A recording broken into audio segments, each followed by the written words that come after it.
Welcome back to Best Served Cold. We are now on episode 5. I'm going to continue meeting our characters. Forgive me if I'm a little low energy. I wasn't feeling super good today, but I'm excited to hop back in and meet these new people. That's kind of what I'm really stoked to get. Kind of who is going to become our more like established that's not established cast.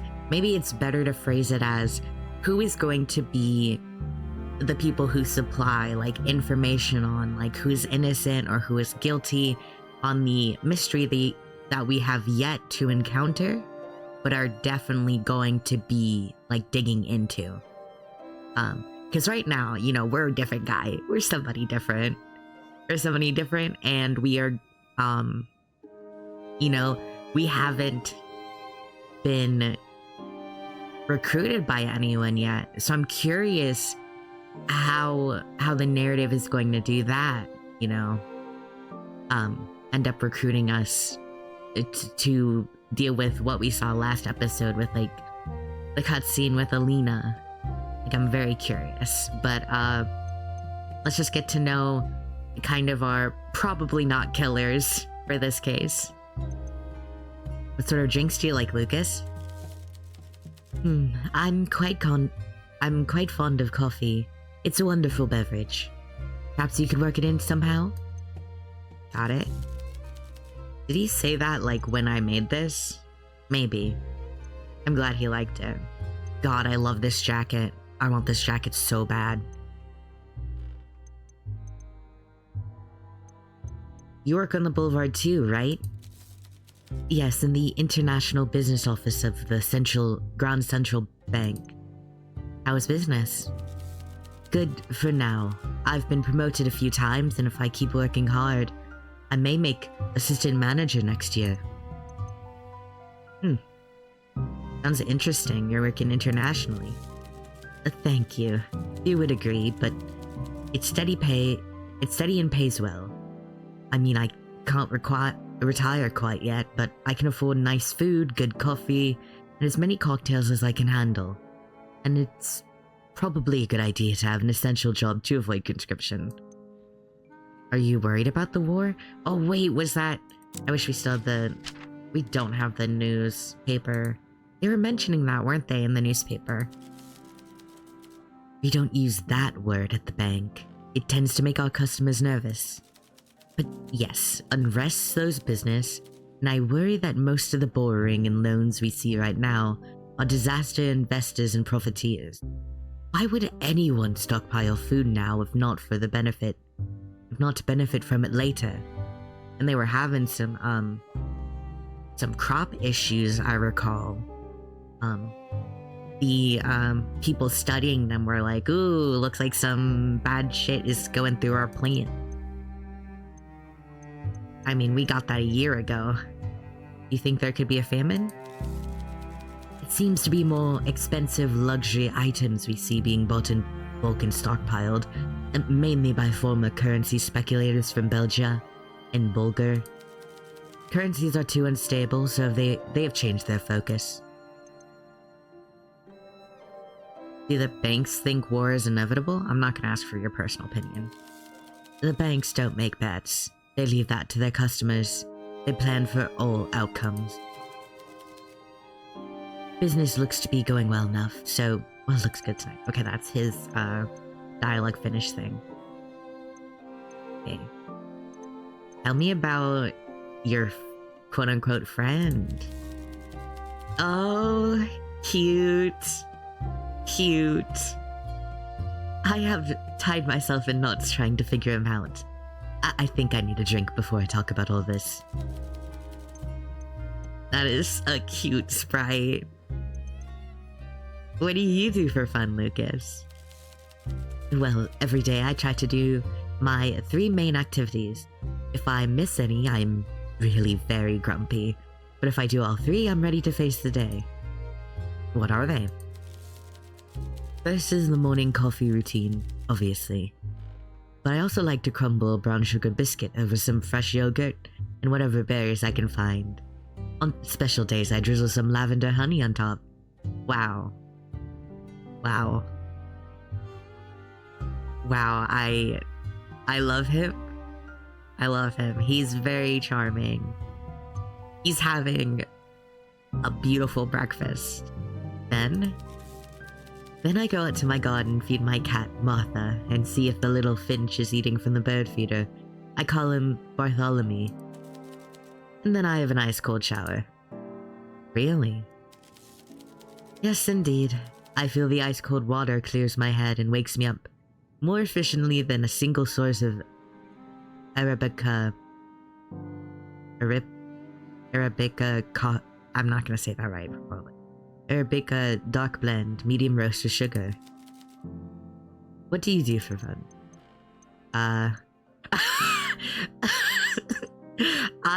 Okay, now I need to develop this character.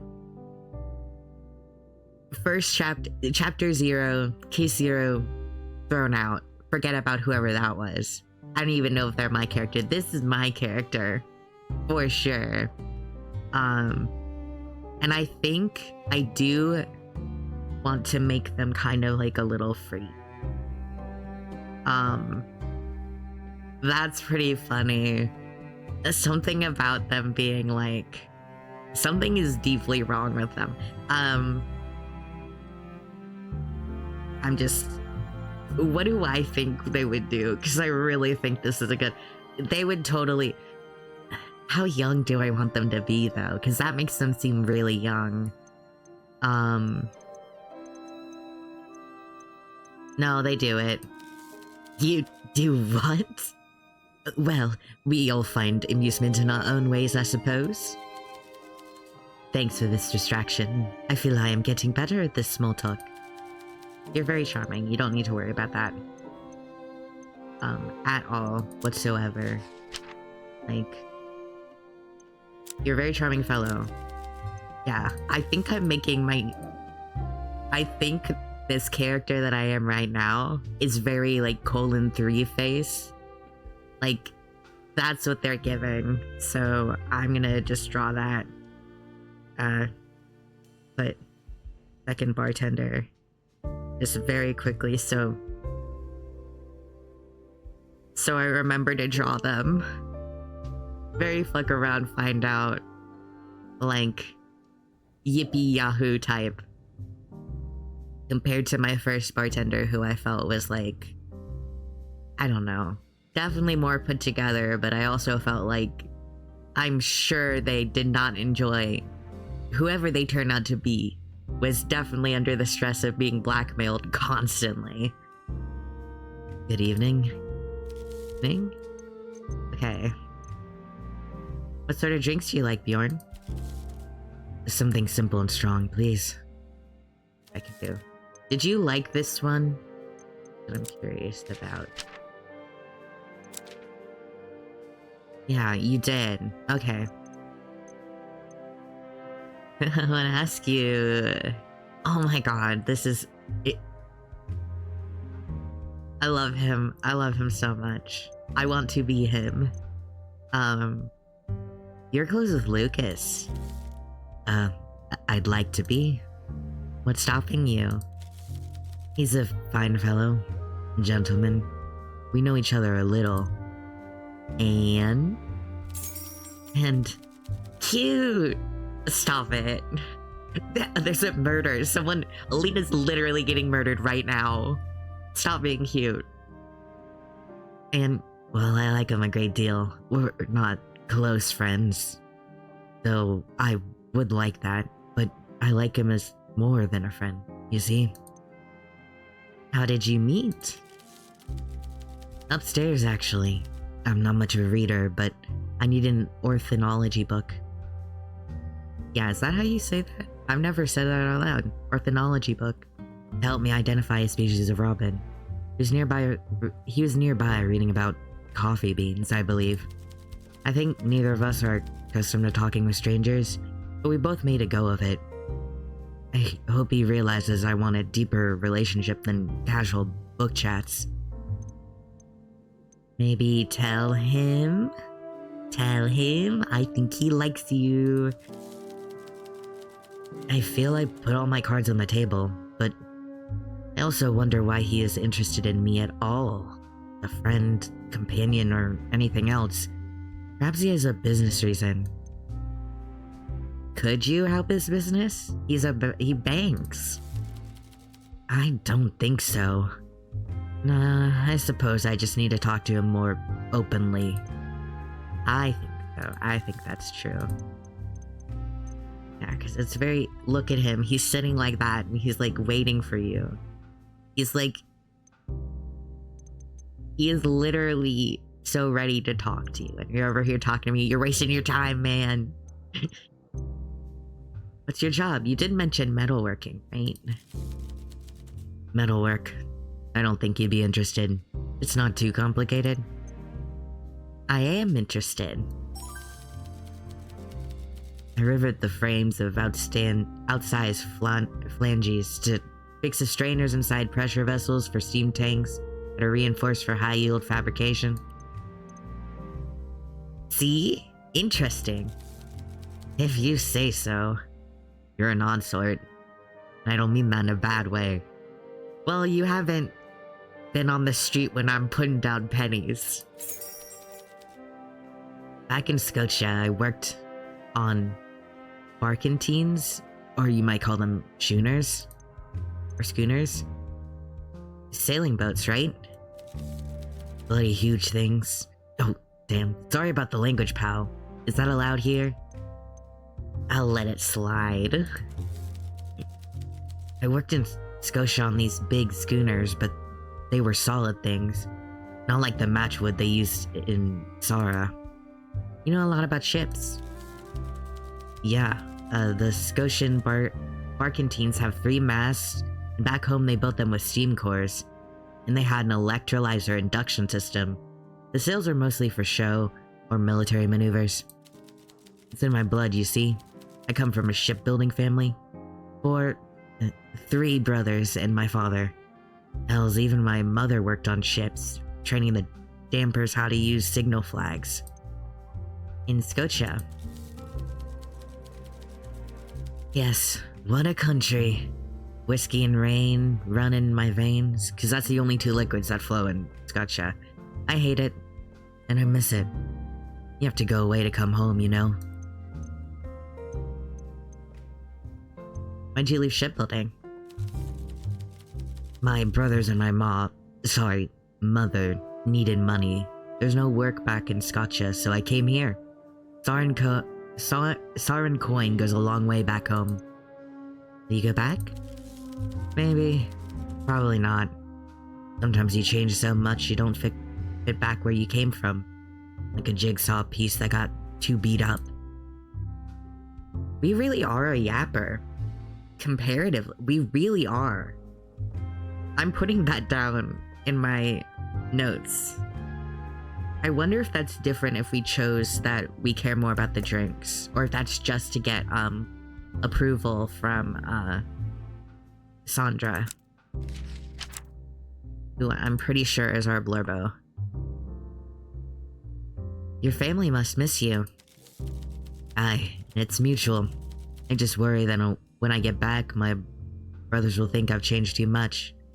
And I feel like they haven't changed at all. And I'll feel like they haven't changed at all. And none of us will fit anymore. They're still your family. Maybe you're right. Okay. I am right. These are an interesting too, to come back to. If I'm thinking in terms of like a Clara situation, I am wondering if they also are potential targets, what's going on there, or I think it's really something about this war talk. There must be something to this war talk. Something is built. Obviously something's building. I just think I need to figure out. Maybe I'll make a note of these two. That'd be Bjorn and I haven't learned their names yet. Fully. Lucas. Learning Lucas. If I'm thinking about who's necessarily relevant, if I'm kind of like mirroring chapter 0, I think they'll probably like have extra info and importance. And then I'll also put down Sandra Lorbo, because I'm pretty sure she's probably gonna end up being a suspect. It's just the vibe that she gives. I don't think she will be, unless she is. But I think she might end up being a suspect in this. Okay. How's your family, Bjorn? Doing their best. I send money home and it helps. My brothers spend it on their vices, and my mother spends her share on food for them all. And your father? My dad... I can't do a Scottish accent, so forgive me as I Americanize this. My dad lives at the bottom of the Albion Sea. Or lies. Not lives, oops. Sorry to hear about that. He died doing what he loved. Being a drunken dafty on a big boat. Thing is, 9 times out of 10, there was an accident, it was his fault. Not this time, though. What happened? Friendly fire from an Albion frigate during the Europa War. A big hole in the floor. The ship sunk like a straw into the drink. Straight down. Sorry. Better people have died worse. My 3 brothers should all learn a lesson from Da's death, but they won't. You don't get on? I try. 3 brothers, 3 problems. Anstrom, Caleb, and Danbo. That's them in order of crisis. What's my family situation? I'm sure. This character is giving youngest of 7 some kind of, I'm a younger sibling, I can say that. But definitely that kind of chaos. Yeah, I have enough problems with my own family. Oh no! Fair enough. I didn't want to do that. Oh, I'm sorry, man. I thought we were vibing, I thought we were riffing.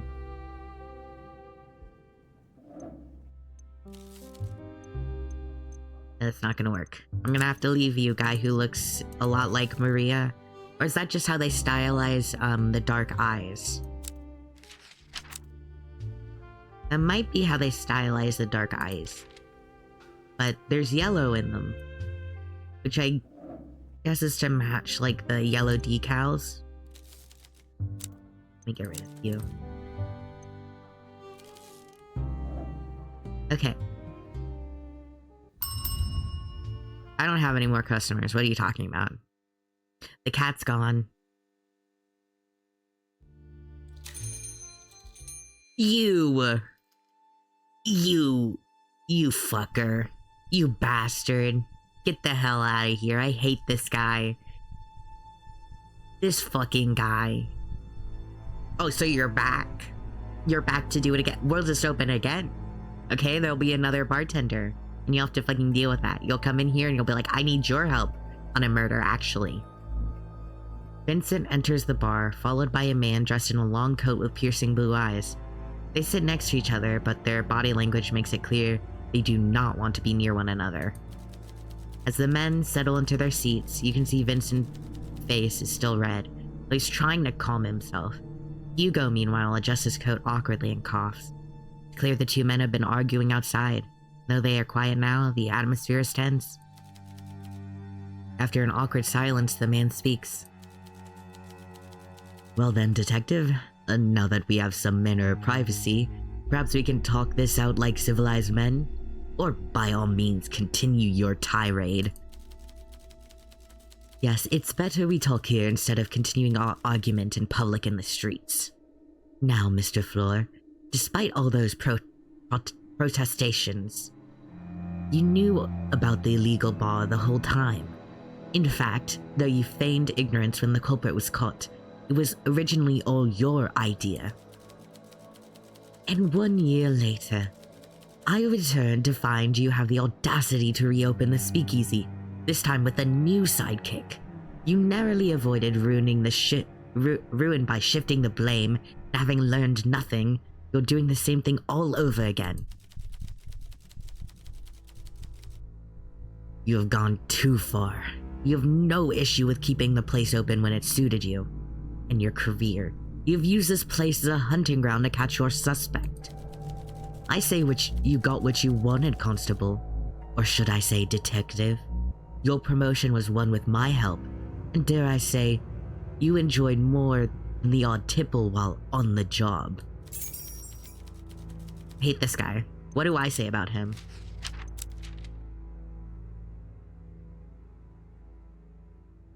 Oh no, is he gonna enlist us? No, don't do that. Leave us alone. I operated entirely within the law and made the best of a situation to ensure the safety of the people of Bukovi. The safety of the people of Bukovi? Vincent lets out a hollow, sarcastic laugh.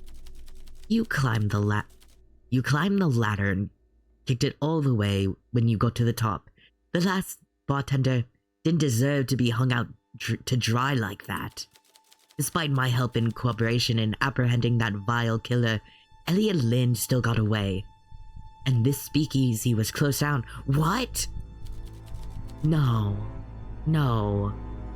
fuck you. Hugo, you piece of shit. I'm gonna hit you with hammers. Hugo takes a deep breath, trying to calm himself, but it's not really working. Well, yeah, because you failed. You fucked up, you betrayed your buddy. And did it for what? Yourself? Are you happy? Did you use your big salary boost to buy more trains? Huh? That's besides the point here. You used your influence and connection to avoid any real repercussions. A slap on the wrist for breaking prohibition. And worst of all, it wasn't even oversight on your part, it was a plan. Both men seethe. They turn away from each other, but the tension doesn't recede. I mean, here's the thing. Him escaping that is less important to me personally. Like, I'm not mad at Vincent. Why would I be mad at Vincent? Case Zero bartender, they had like a rough life, you know? They didn't have a way out. This was their closest thing to a clean break. And you took away their ability to better themselves. You could have helped them, but instead you put them back in it. And now they're gonna go, when they come out, what else can they do but crime, you know? What else? This is like a very minor issue. And a lot of this really reminds me of like, gosh, I was reading for one of my classes, back when I was in college. I was reading this book. I don't know if I ever finished it, but we had to read this book called The Abortionist, and kind of the way all of, you know, a lot of like the references to like prohibition and, you know, how the law is operating versus how the establishments are operating. And especially when they said, like, when Vincent at the beginning of this chapter said that they've cooled down on really prosecuting because they've kind of made an example out of all of them. It reminded me a lot of like reading that book, and a lot of, you know, it's just kind of like there's a lot of similarities in how the law operates in regards to, I guess, like prohibition, even I guess historically, and abortion care, which I would recommend. If people should read that. It's great. There's like this weird freak in it. I would say very fascinating, awful person, and then you have a person who is a kind of, you know, like an actual medical provider. It's interesting. I don't want to like go into it right now because I could go for a while. I think just buy The Abortionist, read it. It's great. a very interesting, intriguing like description of like pre-row and like how the dynamic shifted as they started making that more and more of a prosecutable issue. Just my recommendation. Okay, both men see it, they turn away from each other, but the tension doesn't recede. So, drinks? Vincent and Hugo both look at you dumbfounded. It seems the two are caught off guard, though eventually Hugo snaps out of it. I'm not here for a drink. I'm here for important business. What sort of business? No.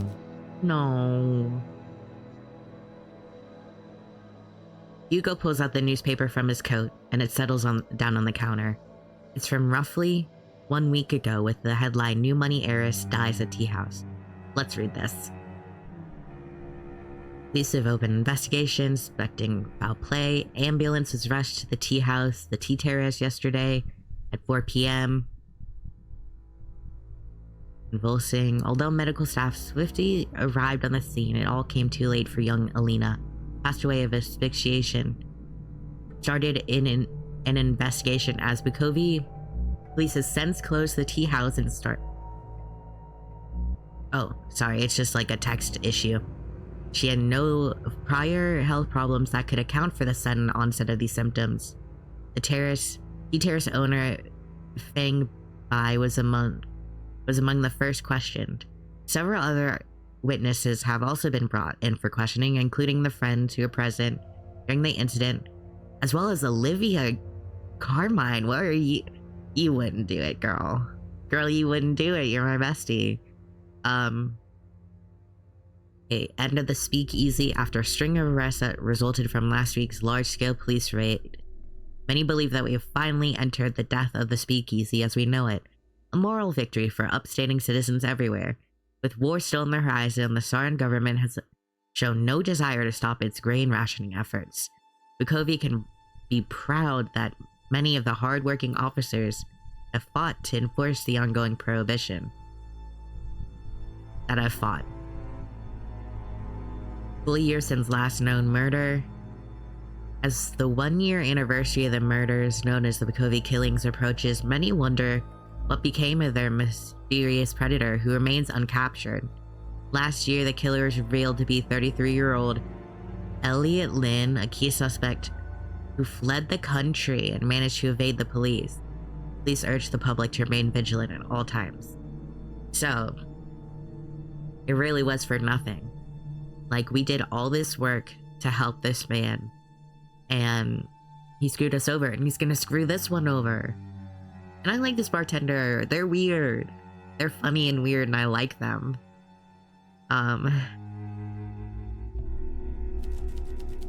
Yeah. I read that.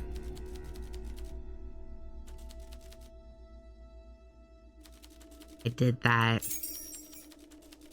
Let me lay my cards on the table. I was assigned to this case, and I'm currently struggling to find a lead. Through no fault of my own. Progress has been slow. Too slow. Need your help. I don't know your face, which is usually a good thing in my line of work. Mr. Floor here's already on thin ice, but I wouldn't want to put a stain on a clean record like yours. So please, work with me here. You are gonna stain my record anyway, bitch. Last year, both Alina and 3 of the witnesses mentioned in this article all visited the speakeasy. Those witnesses were Killian Durand, Maria Papa, and Wendy Brooker. I'm also certain Mr. Floor wouldn't pass up the opportunity to mention the nightcap's grand reopening to his circle of friends, which I believe includes Feng Bai, the owner of the tea terrace. Vincent looks away, annoyed. It seems Hugo is right. In other words, you have direct access to all my suspects. Fortunately for you, I'm not coming here empty-handed. Look at this. Oh. Interesting. Hugo pulls out a photograph of a letter. Instead of being written by hand or typewriter, the words are constructed from Pictures cut out of different newspapers and glued to the paper. If I don't find an envelope containing the agreed upon amount at the usual place, your secret won't be a secret much longer. Would this not be her dad? That's my first thought. It seems like her dad would do that. Or Wendy. I mean, Wendy knows shit. Oh, this is new information. I can read this. Alina, you have missed your payment for the second week in a row. Do I need to remind you what is at stake here? Yeah, that's the other side. Or it could be, Carla, right? Blackmail. Exactly. We found it while searching Alina's home looking for clues. It may just be coincidence, but money is a powerful motivator. If Alina stopped paying, whoever was blackmailing her may have had motive to kill her. Considering Fang Bai poured the tea, she is naturally our prime suspect. Alina was likely poisoned after all, but the letter complicates things. Perhaps someone in her circles of friends was desperate for money? Here's the deal. I've thoroughly interviewed every suspect, and none of them has opened up to me. I am so congested. I'm gonna get a drink. In a second. I'm actually gonna power through it and get it once we finish this. So, let me just power through. I can't get them to speak, so I want you to gather information from these people without them knowing it. As a bartender, you should be good at loosening people's lips and listening when they talk. Do whatever it takes to make them talk. Joke, threaten, cajole, flirt. I can do that one. I can do that one. I'll keep it simple and just get them drunk. If you find something interesting, write it down. You think you can handle that? Doesn't sound like I have a choice. Yes, quite. Just remember, when gathering evidence, keep it simple, keep it talking, and tell me everything. And what guarantee do we have that you won't betray us like you did last time? I'm not required to give a guarantee. All I can say is I learned that from my past mistakes. See, I can be humble. I can be compromised. Can you too? Well, it seems we have our backs against the wall. What do you say? It seems we have no choice. I can't protect... Alright, 1 second. I can't protect us from Detective Merton's scrutiny right now, but he is observed too. I have some friends in the upper echelons of the constabulary, and the detective better make sure he never sets a foot wrong. I think we all know where we stand. These terms are acceptable. My superiors have given me a deadline. 2 weeks. Find me something tangible by then. He's gonna shut us down again. Good, keep that attitude and we'll get along swimmingly. I'll drop by later to bring you a case file. In the meantime, you could start getting to know our dramatis personae. Better make a good impression. With that, both men get up from their seats and exit the bar. He's so gonna fuck me over. You know, I didn't consider it. I will get a drink. But before I do, I didn't consider it. Awkward gentleman. Hilarious. Hilarious. He did not tell us his name, did he? We just know it. I didn't consider it as a possibility, but if she's not the bartender from Chapter 0, is it possible that she's, like, his fiancé? That would be also quite interesting. Like, girl, like, if that's the case, girl, get better taste. You know, get out of there. Because she mentioned she had someone that she could trust, specifically here. I was assuming it might be Peter if she's, like, under the assumption that she is, like, who we were playing as in Chapter 0. But there is a possibility that she is talking about Hugo, and maybe he just does this all the time. Where he's like, fucking with people like that. It's a possibility. I want to know more about her. But I'm gonna get a drink. I will be right back.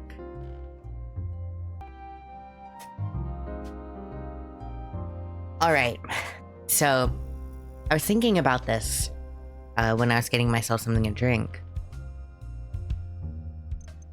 Specifically about Vincent and kind of like the narrative I think is being built, just like the meta narrative about like who is in power, who has money, like wealth and responsibility, as well as like versus like, you know, the police or like government institutions.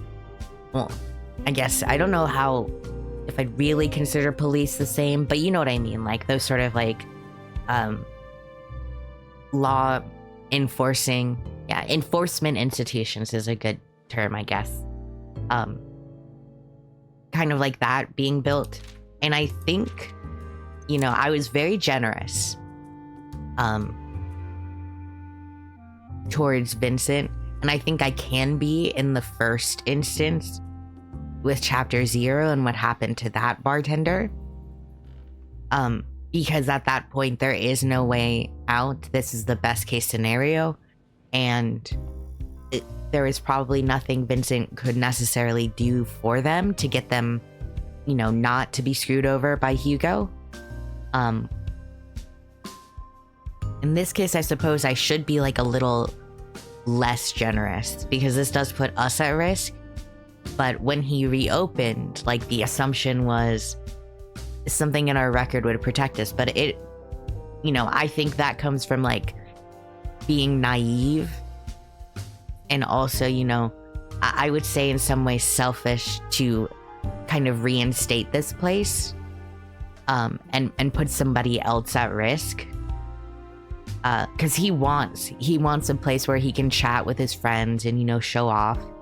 But there is an issue obviously with Hugo targeting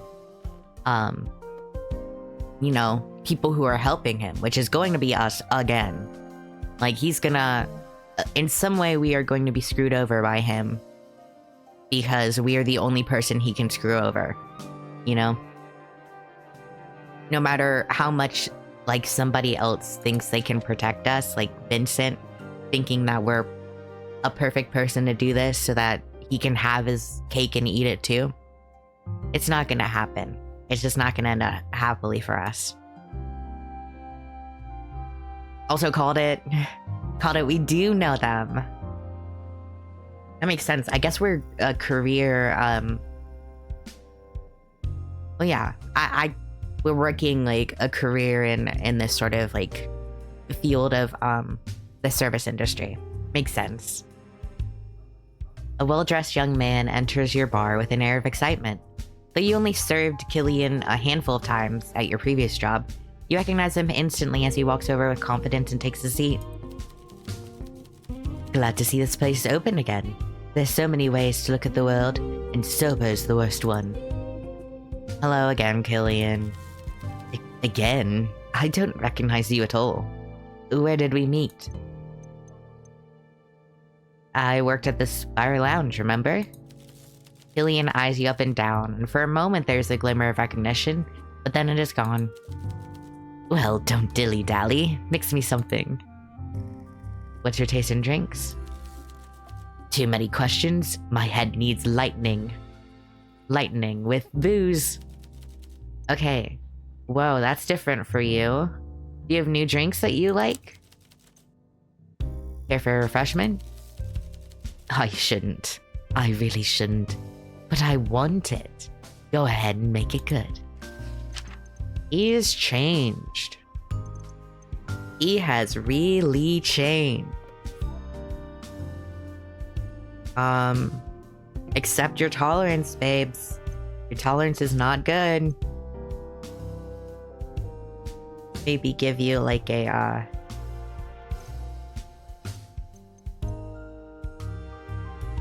I'll give you a pirate's joy, sure. No, wait. Let's give you a wake-up call. No, wait. I want to go save.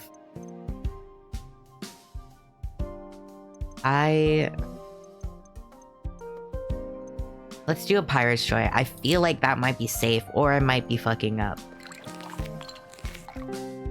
Hopefully I'm not fucking up. Oh, let me forget. I forgot that.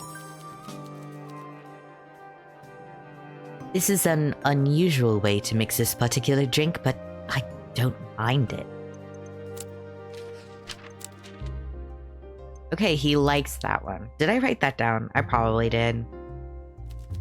Yes, well, you didn't make an impression, for better or worse. So our relationship can go either way from here. Let's see if fine conversation can raise you up in my esteem. Okay. What sort of drinks do you like, Killian? Booze that doesn't make me feel like I'm drinking booze, I guess. You primarily serve booze. Can you elaborate? Oh, I don't know. I guess I like rum. Let's go with that. Stop dilly-dallying and get to mixing. He's definitely grown up to be like a little more annoying. But I'll put that down. Killian. Rum.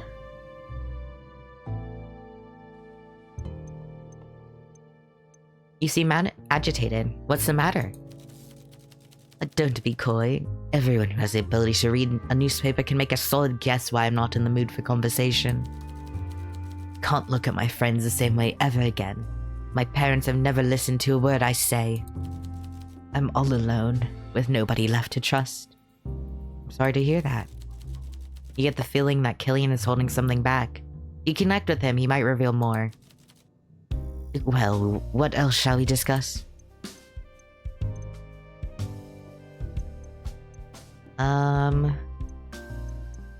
Do you work in the city? Are you kidding? Are you offering me a job?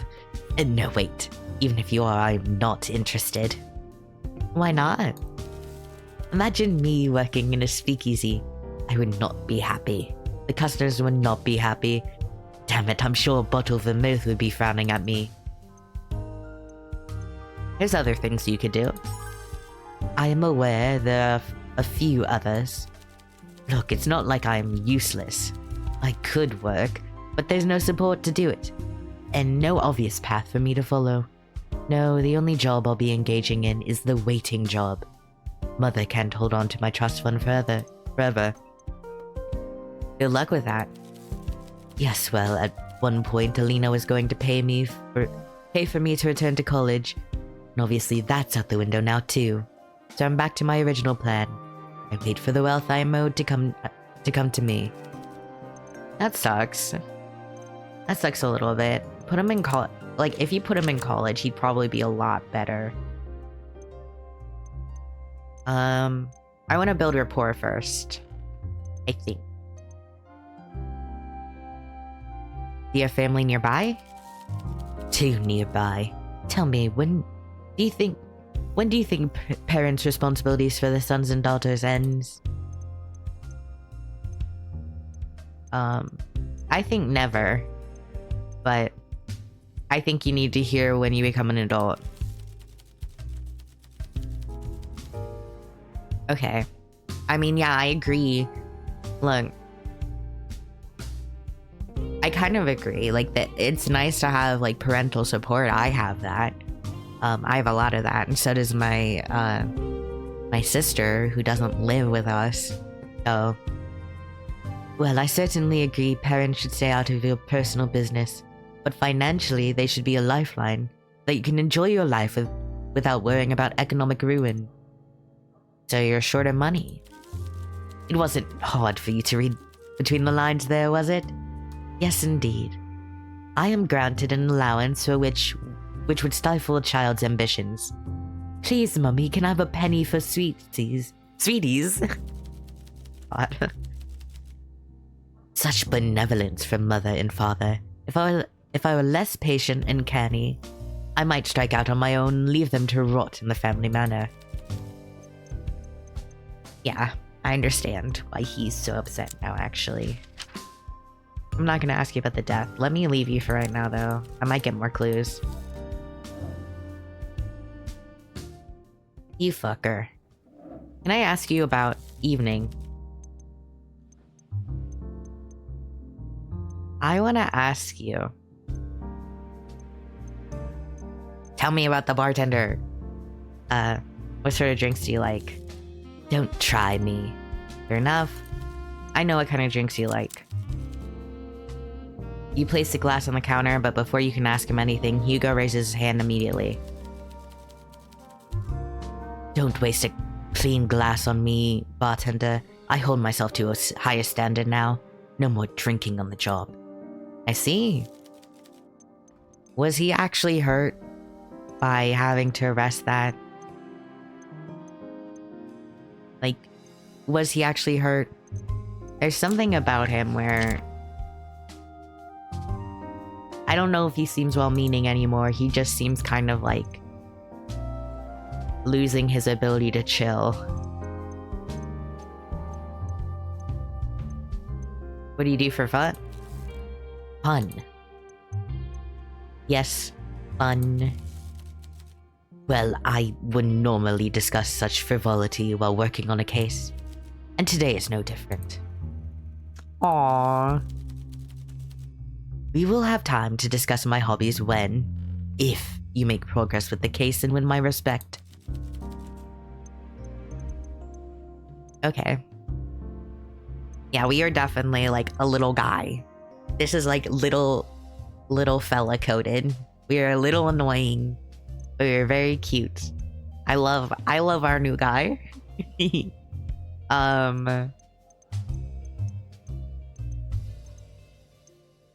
Did you get a big promotion a year ago? Yes. Solve a case? Yes. Don't want to talk about it? No, I want to talk about it. Was it like this case? Somewhat. Though this case has more subtleties.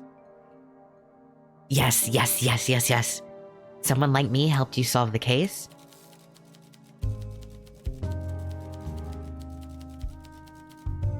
The previous bartender was involved, yes, though I wouldn't say their contribution was integral to the outcome. Idiot, fuck you, how dare you, leave them alone. But you don't need to worry about that. Your role is very different. For one thing, they had a criminal record, while you still have a chance to do something better with your life. What happened to them? It doesn't matter. Like I said, things are different this time and no one helped me get my promotion. Mind you, I earned it. A good policeman follows the rule book. A good detective knows to think outside of the box. This speakeasy was just one of many leads I pursued. We're positive, we're cute, we're positive. I want to make him feel guilty. I'm happy to be your partner. I applaud your enthusiasm, but partner is a bit presumptuous. Let's see how we do. I wanna do the other option. He might shut us down anyway.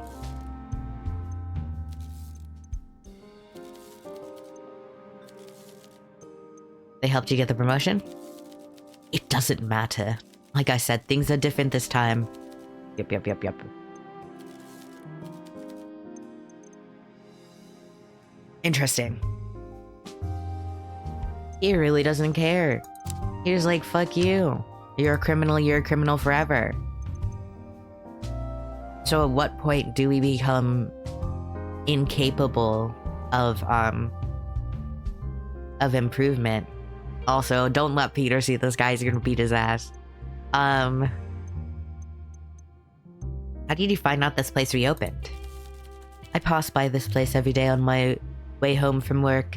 I saw two gentlemen stumble out of the basement after dark and put two and two together. You live near the boulevard? Not at all. What gave you that idea? The police station is on the other side of the city. I enjoy an evening stroll through the streets after work to clear my mind.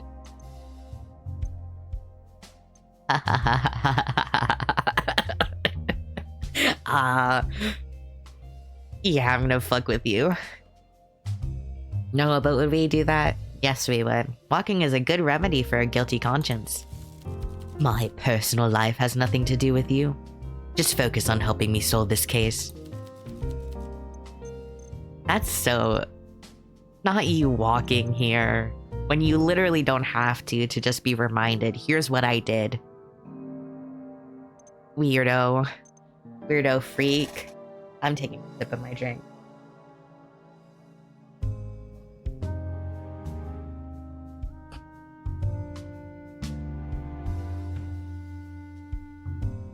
I'm gonna actually need like I might have to get another glass. I must be super dehydrated or something. I'm super congested. What do you think of the Bukovi police force? In what way? As a career choice compared to the force in Belgium? Compared to Belgium, it is complicated. I have not made my mind up. And when I do, I will share my thoughts. Right now, we have work to do. What is your home country like? What do you know about it? Are the people friendly? Not overly. Not to me, anyway. Do you go back often? There's nothing for me there now, except my old model locomotives in the attic, if my mother has not thrown them out yet. I'd like to visit one day.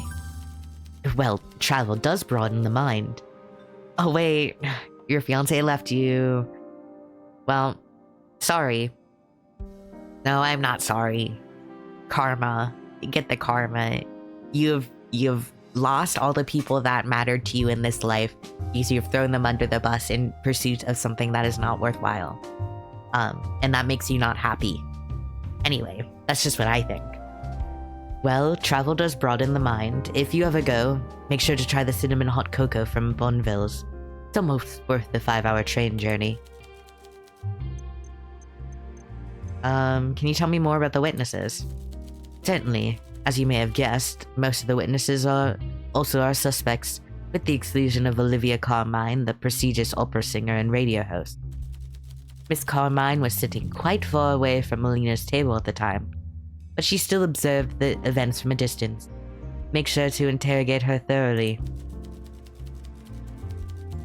Most of the suspects belong to Lena's direct group of friends, Maria Popa, Wendy Brooker, and Killian Durand. The only exception here is Fang Bai, the owner of the tea terrace. Not only did Miss Bai serve the tea, when Alina was convulsing and choking, she rushed to give everyone a tablet of activated charcoal. Perhaps you are familiar with the substance? It's a common antidote, right? Yeah. Precisely. This implies that Fang Bai immediately suspected poison. It's important you fact-check everyone's versions of events. Make sure to verify every claim. That is all I can really say. I would be interested to meet her. She sounds very intuitive.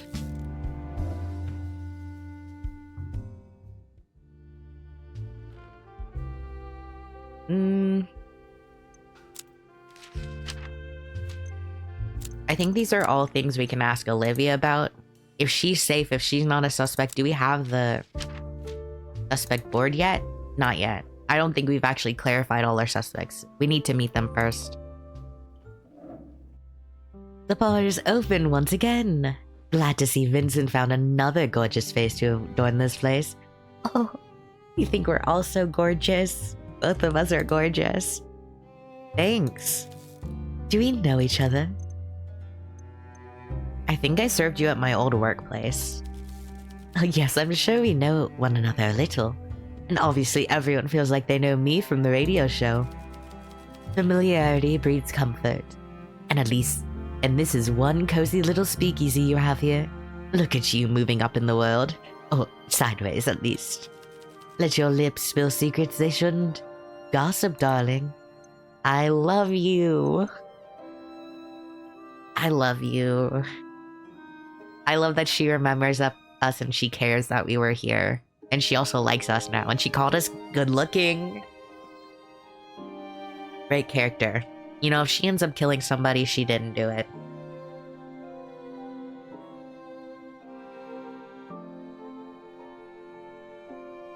Before I serve her a drink, I'm gonna need more drink myself. So I'm gonna be right back again. I'm just saying this to explain why there's gonna be a cut here.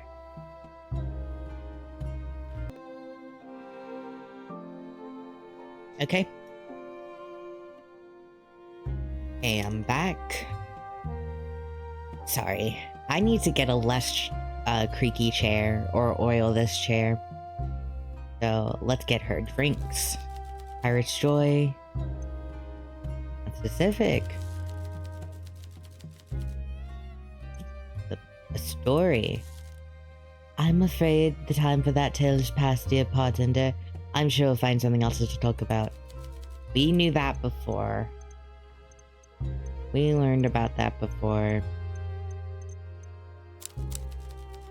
Find your most decorative glass. We're good at our job. A cure for a parched throat? I'd love that. Make it strong, please. Okay. Shit. I need to move some wires. They're messing with my flow. I forgot I keep forgetting I can skip it. It's just very satisfying.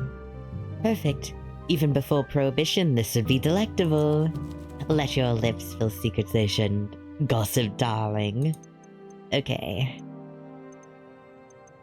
How's your call-in show going? What a sweetheart. Wonderful thing. Would you like to hear about last night's show? Sure. Well, I won't spoil the whole thing. There are reruns on Friday night.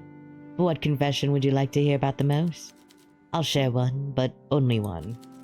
Do you want to know about the dancer who was putting pins in her rival's shoes? The husband sleeping with his wife's twin? Or the woman who ate her grandmother's birthday cake and blamed a badger?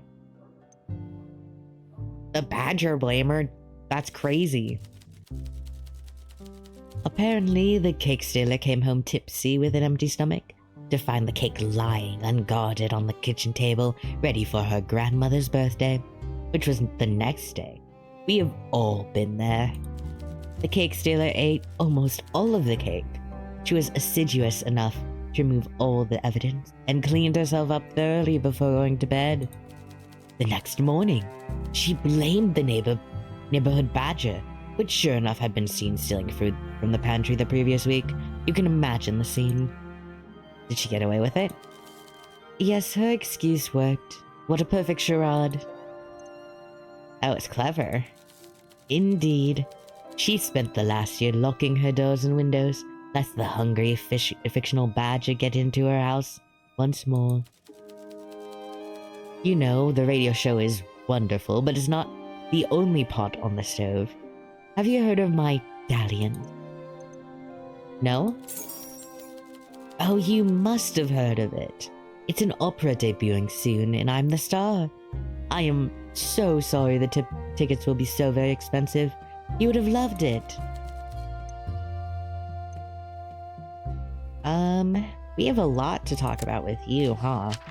I suppose that's because you really like this drink. I guess this was just added to your profile, huh? Lauren Sullivan... Whoever... Why do I feel like I know that name? Who is Lauren Sullivan? Have we met him? I feel like he's been mentioned before. For sure. Someone will have to tell, like, what that's about, because we've definitely heard that name. I'm like 90% sure we've heard that name. I'll go through these and then I'll present some evidence. Do you worship? Oh yes, darling. I'm very devout, though I'm finding new ways to show my devotion recently. How so? Well, you know, when my husband was alive, I took a very literal reading of the sanctified books of the scrolls of the goddess. But after his passing, may that goddess hold his soul in her eternal embrace. I started to read what those books actually said. My husband was often quoting the words of the goddess that I could find in no book. Did he get confused? Well, I noticed he particularly emphasized the importance of the husband's authority and the value of being demure. I've never heard of those values. Indeed, and with his passing, heartbroken though I remain, I have found great comfort in the goddess's actual teaching. In particular, along with my good friend Fang, we find great value in the emancipation of the feminine in the pursuit of the grace of the goddess. Though the church still represents the goddess to me, sometimes I look at, say, Father John Lacey, and wonder if he truly helps me touch the divine feminine that is the goddess. I don't think he's too sad.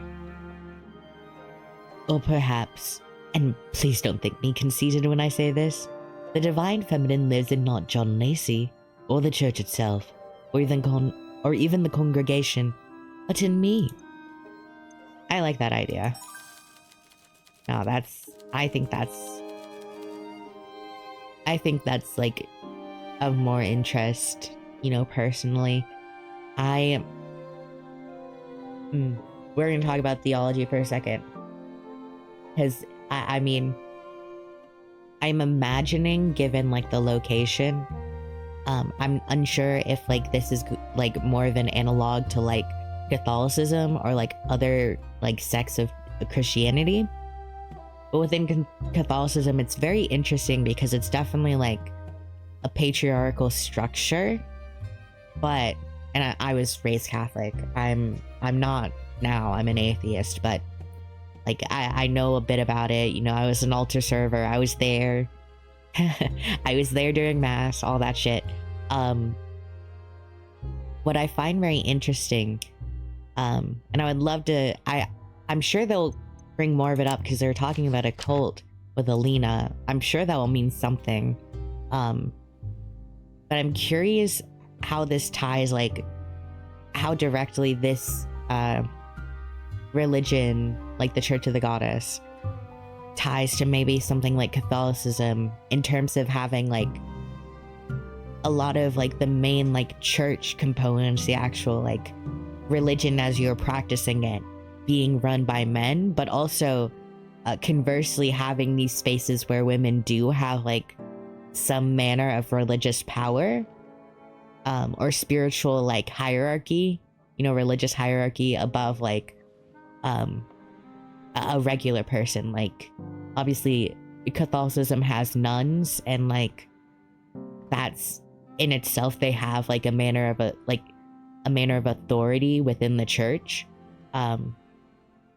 which I find very interesting. I wonder if this church also has something like that, kind of like a tension between, some of like the hallmarks of it, which for this one, they're worshiping a goddess, not a god. So having it be used to perpetuate like misogyny is very interesting. It's an interesting tension between like literally what is being worshipped. And I feel that in Catholicism, where there are like, there are female saints, and Mary has such like a huge place and importance in the religion itself, like in that specific branch of Christianity, compared to like some Protestant like denominations. It's just something I'm interested in.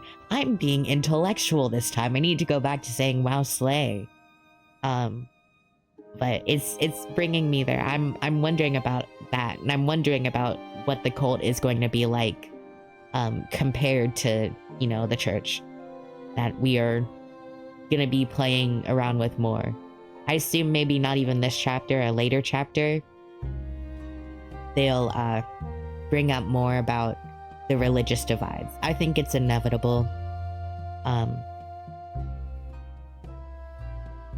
Well, it's just a thought. A half-thought even. But I wonder if I step away from the church, would the goddess turn her back on me? I think I have found faith in her, and in her capacity to love me no matter where I go, or what I do. Okay. Yeah, I believe that. Let me save real quick. What do I say about her? Is it the same dialogue? I don't think so. I think that one was different. No, I think they're the same. These still well-meaning. That's crazy. Yeah, I think they're the same. Here to tell me what happened at the tea terrace? I'd love to. The police forbade me from giving out the juicy details on my radio show, but they didn't mention anything about me telling you. There I was, enjoying a cup of my favorite chamomile tea and planning new topics for the show when a trio of girls entered. Alina Dragos, Wendy Brooker, and Maria Popa, I'll figure out one day, sat down and ordered a pot of tea. Saying bye, took the order, and returned with a teapot and a chessboard. After an hour of playing, the doors opened and once more, in stepped none other than Killian Durand. Shortly after, Alina and Maria began bickering about something. Eventually, things calmed down and Killian sat to watch the chess game. He struck up a conversation with Wendy on the sidelines. This continued for 3 hours or so before eventually it happened. Alina began violently coughing, then convulsing until she passed out on the floor. It all happened so quickly. By the time the medics arrived, it was too late for her. I should be clear, I like to gossip, and a good story as much as... I like gossip and a good story as much as the next person, but this... it felt a bit too real. Forgive me, darling. This ended up being less fun than I expected. To finish my story, everyone was brought in for questioning, and I told the officers exactly what I told you, and that's that. Thank you, Miss Carmine. There. Late entrant. I'll ask him about that.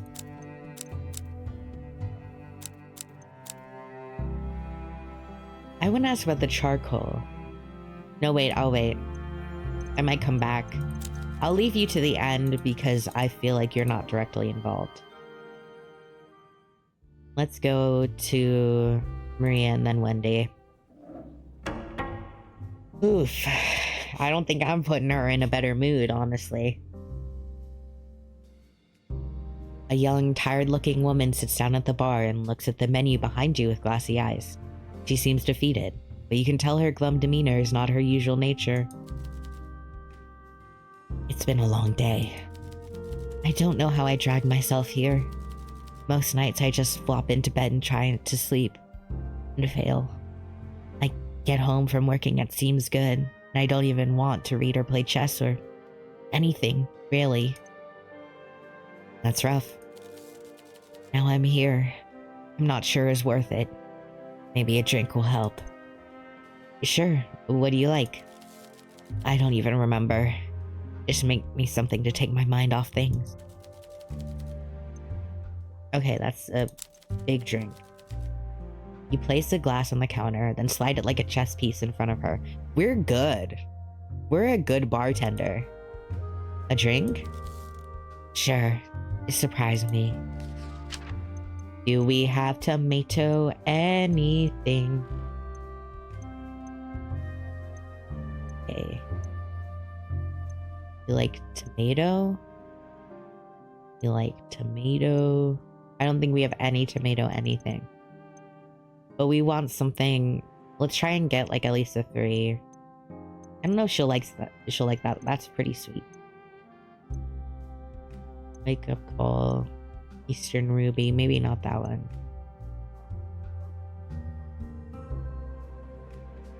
Orange Daisy feels possible. This one feels like the one that Killian's gonna like. I'm gonna give you...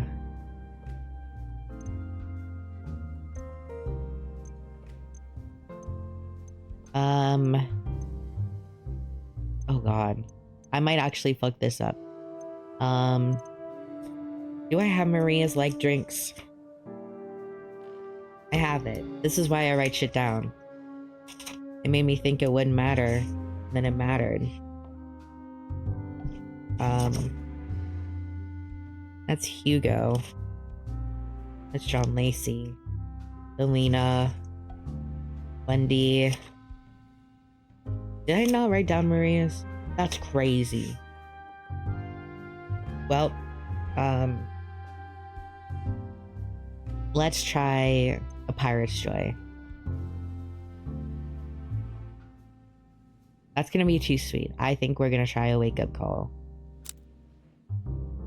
Hey, fuck this shit up, but we'll see. We'll see if she likes it.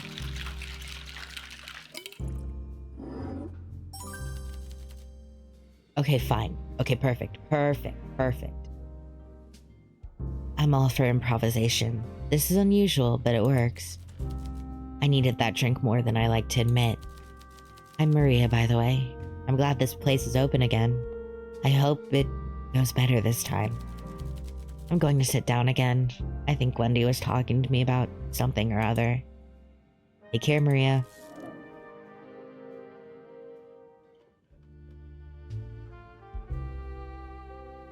Wendy. A well-dressed lady takes a seat at the bar. She's glamorous from head to toe. Good evening. What would you like? Ah, this little place is so quaint. Love what you did with the lighting. Thanks. When Killian told me it was open again, I thought he was playing one of his childish pranks. I visited often before all that kerfuffle last year. I heard about that recently. Oh, you poor thing. I am Wendy Brooker, of the distinguished Booker family. Enchanté. Sure, lady, what do you want? The pleasure is all mine. Would you like a drink? Certainly. It's the last place on the boulevard where I can experience this kind of pleasure after all. Let's see what she can do, bartender. What flavor matches your taste? It seems my old favorite is no longer available. Such a pity. Got anything exotic? Okay. Exotic. Wait, what's our clean glass? Make you something classy. Classy but not too subtle, darling. Extravagance is what I yearn for tonight. Now that would knock her out. She would be out of it.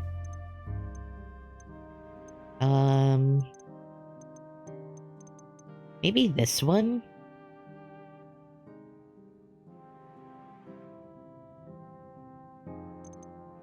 Wait, I do have her liked drink. Wake up call. She liked a wake up call. This is a lot of ingredients, though. So I'm gonna give her the one with a lot of ingredients. Oh, they're making out. Straight people are real and they're right here. That's crazy. Is that an onion? No, that's a pomegranate, probably. Or passion fruit? I don't know fruit. I was like, is that an onion with stuff in the middle? It's just a single... a single red onion? With like, I don't know, like... corn in the middle is what I thought. My brain is broken. I see you're aware of my extremely high standard. And my word, you did not disappoint. This tastes exquisite. It's quite fortunate that this place reopened. After all the recent events, I needed a place like this where I can distract myself. This is lovely. Looking forward to speaking with you again, bartender. Take care. You too, Miss Brooker. Okay.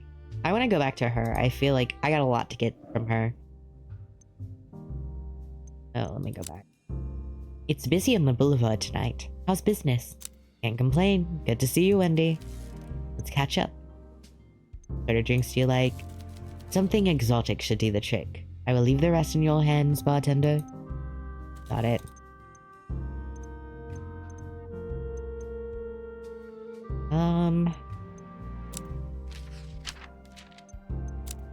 Let's... I might need to ask her about that.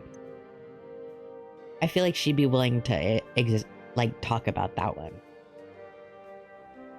Expand on it is what I meant to say, but I'm gonna take a sip of my drink with. Oh. Feel that.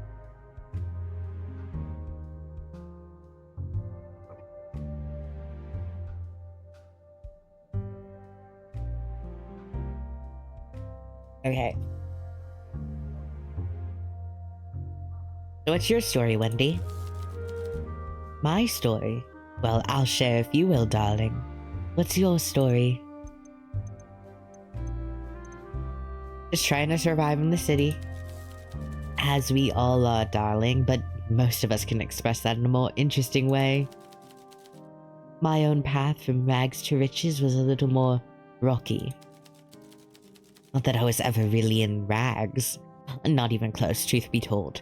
My family was always wealthy, though we fought hard to avoid ruin. What happened?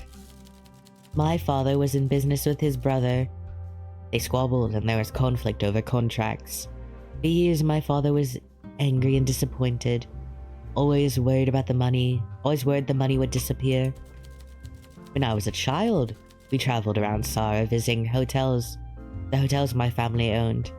3 in Bukovi, 4 in Timiru, 2 in Constanta, and 1 in Tallahassee. This is fun. I love the shortening going on with the place names. I was seeing that with like Bulgar. For example, that was one that stuck out to me. What was another one? Belgium. I mean, very smart, you know, going full pseudo-European. But is this supposed to be like Tallahassee? It's very not European, but you know, it's a fun way to like very quickly make some place names. I never had a real home, just a hotel room, some spending money, and an angry, absent father. No mother? Over 10 years, there were 5 different women who asked me to call them mother. I never did. My real mother died young. I'm sorry. Don't worry, darling. I was well looked after. I had nannies, aunts, and servants aplenty. But the constant upheaval made me strong, adaptable, ready to thrive in new environments. What of your family? There aren't many of us left. I'm an orphan. I come from a big family. Like I said, 7, youngest of 7. Interesting. Well, we all have our little backstories, don't we? And each time we tell a stranger ours, we reinvent ourselves. Thanks for sharing, darling. Yeah. Like, for sure. I think... Let me go back to that page. Yapper. Let me put down youngest of 7. Youngest of 7. We are so youngest of 7 coded. Any friends in tonight? I mean... Everyone's my friend when they're looking for a beautiful woman on their arm or need to share gossip about a rival or enemy. Are you close with anyone here? No, dear, I wouldn't say so. I don't let people get close to me unless I know their true nature. It takes me a while to warm up to people. Close friends are a rare and special thing. We treat romance like it is the highest form of love, but romance comes with complications. Complications? Absolutely. Romance is a relationship with vested interests. In romance, we seek monogamy, adoration, sex. But in friendship, we only seek connection. Really? Close friendships are worth more than romantic partnerships, but not all friendships must be close to be worthwhile. There are 3 different types of friendship, each with unique value. Wendy giving Arrow Ace Queen? Are you aromantic? Are you awesome and based? 3 types of friendship? Absolutely. I have given it a lot of thought. What are they? As I tell you each of these categories, I want you to think of your friend. Hold them in your memories, and see where each falls. Ready? This is exciting! Indulge me, darling. Are you ready to start? Let's go! I'm having fun. The first group of friends are the fair-weather friends. You've heard the term? Yeah, I have. They turn up when you pop a bottle of bubbly at the start of the night, but disappear when you're crying into your glass at 3 a.m. They're the first to party and the last to visit you in the hospital when you drunkenly fall down the stairs again. The second group is the Klingons. They attach themselves to you like a barnacle, refusing to give you an inch of space. Klingons wear out their welcome. They are the party guests who litter your home when the atmosphere has gone stale and the night becomes morning. Even as the sun rises, they fail to do or say anything interesting. The third and final type of friend is a life force vampire. They suck the energy from the room with their victimhood, complaints, moans, and grievances. Life force vampires are the worst of all. Utter bores. They take and give nothing back. They never dance with you. But dreadful people. I mean, I think she has reason. I don't think she's ever had like a real friend. Not a cynical view of friendship. Oh, I don't sugarcoat things, darling. Many people have other views of friendship, but many think like I do. At least I am honest about my opinions. I think that's an interesting little bit of characterization. Yeah. Maybe she's Aero Aloe? Just based off of the one night stand thing. I think maybe she needs to learn more about... I don't know. This is sad. I mean, of course she would see them as transactional. Or like, you know, like not necessarily fully reciprocal. Because, I mean, there are a lot of work. She talks about romantic relationships. Friendships are also very complicated, and they come with, as she was describing, her ideas of friendship. Like, a lot of expectation and, like, you know, strict expectation. Maybe not as strict of expectations as romantic relationships, but still. Which I think maybe she's kind of realizing, but maybe a part of her actually does want, you know, like a friendship that is actually legitimate and real. But I can understand being cynical, you know? That makes sense. Like, I don't know, like, if I'd, you know, agree with all that. But, yeah, I can understand her cynicism. Did you hear about what happened at the tea house? Hear about it. Dear bartender, I was there. Quite tragic what happened to Alina, especially considering what she was up to in the months leading up to her death. Alina was doing something shady? I'm not sure if I should say I was her confidant and her closest friend after all. I'm sure she would forgive me for telling you this, especially if it could be a vital clue in learning what caused her sudden, unfortunate death. You see, roughly 6 months or so ago, one second. You see, roughly 6 months or so... Oh god, I need to take a sip of my drink. Oop.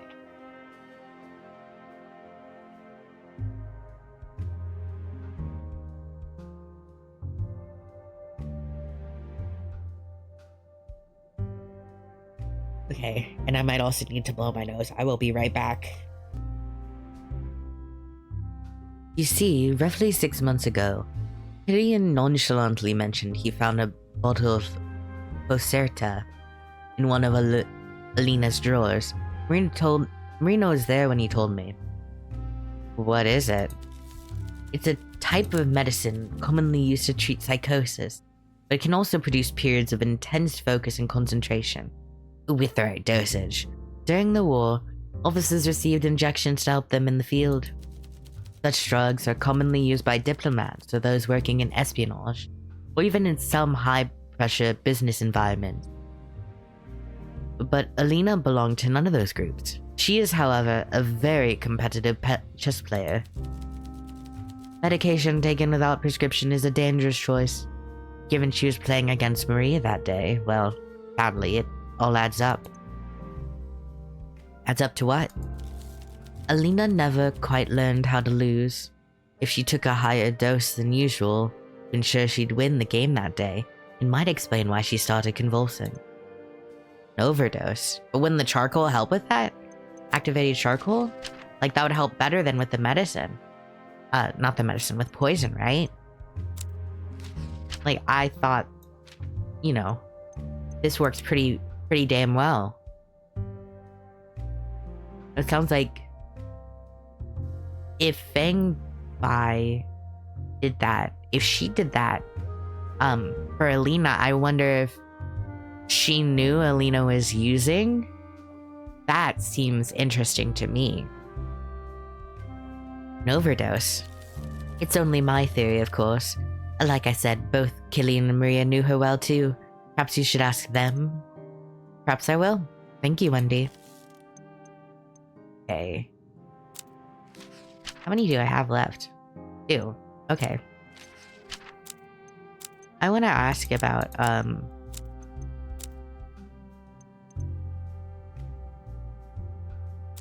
late entrance. What's that about? That's right. For a while, I thought Killian had just stood us all up. After I'd gone through the trouble of inviting him to.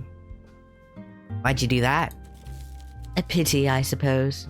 How many other friends do you think the boy has?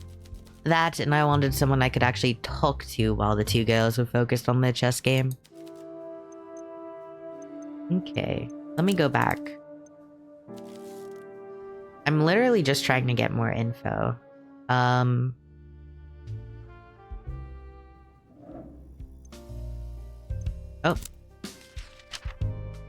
What did you say? I pressed the wrong button.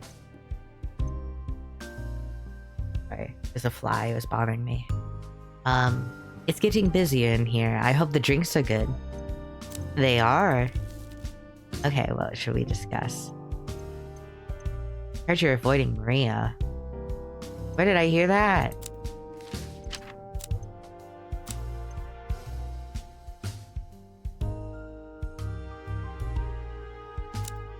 Where did I hear that? I'm just making shit up. Wait, did she say that?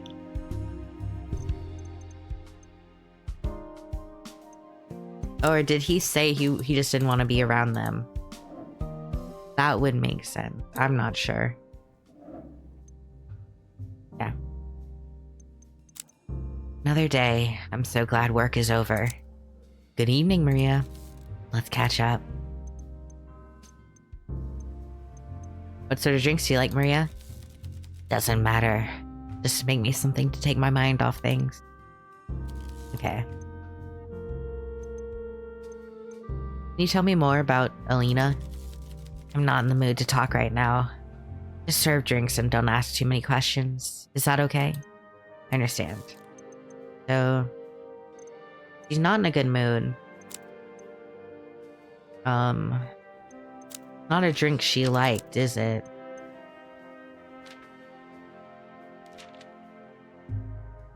Let me look at my hints.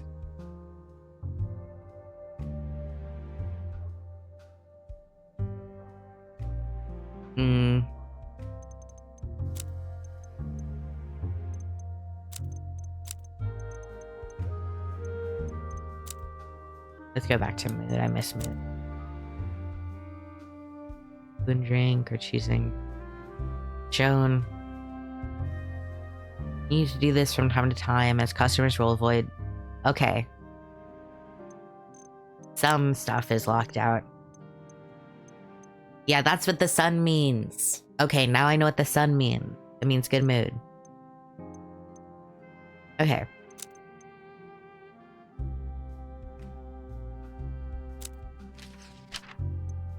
Killian came in late. What's that about? That's right. He came in much later in the middle of one of our games. Totally threw me off. You and Alina had an argument after that. An argument? Oh, please. Whoever told you that was exaggerating. I was concerned that Alina had invited him as some sort of olive branch. That she may have been harboring thoughts of taking him back. Goddess forbid. I suppose in retrospect, it must have been Wendy's doing. She always did love pointless drama. Take him back. Interesting. The drugs? You see Maria's jaw clench. For an instant, she simply glowers at you in silence, weighing her words carefully. I'm going to be charitable and assume you had good intentions in bringing this up, but I'm telling you now, stay out of Alina's private affairs. You have no right to rifle through her closet looking for skeletons, you hear me? Have some respect. I just wanted to know why someone might have wanted to harm her, Maria. Fine. Yes, Killian told me about her medication. Now go bark up some other tree. Sorry. You know you didn't like that.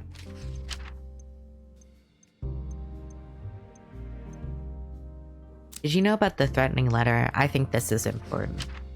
No, it's gonna piss her off. It's okay, she's already pissed off at me. I've weighed the options. What is this? Is this your idea of a sick joke? This letter was found in Alina's home. No, I don't believe you. She's not that kind of person. You have no idea what the letter could be talking about? None whatsoever. It's off. I'm off. It's late, and I have to work in the mornings. Bye. Next time I'll get you. Killian?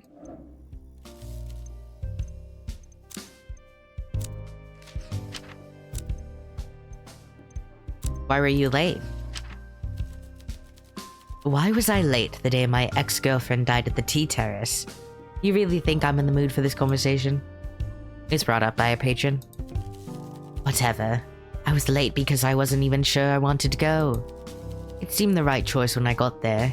Now, obviously, I can see it was not. Alright? My mother's expecting me back soon. I should get a hustle. Okay, we didn't get too much. Except I think we could connect the secret to the charcoal. Lane. Tell me about the charcoal. Oh yes, quite the thrill. Alina lay limp on the tiles while the rest of us were left to worry if we'd just been poisoned or not. I'm not sure if we have Miss Bai to thank for still being alive, but considering she poured our tea in the first place, I think I'll reserve my gratitude for now. Far too late for me to be alone, blah, blah, blah. Olivia. How the devil have you been? My throat is absolutely parched this evening. Let's get started, shall we? Good evening, Miss Carmine. That's smart. I want to ask about...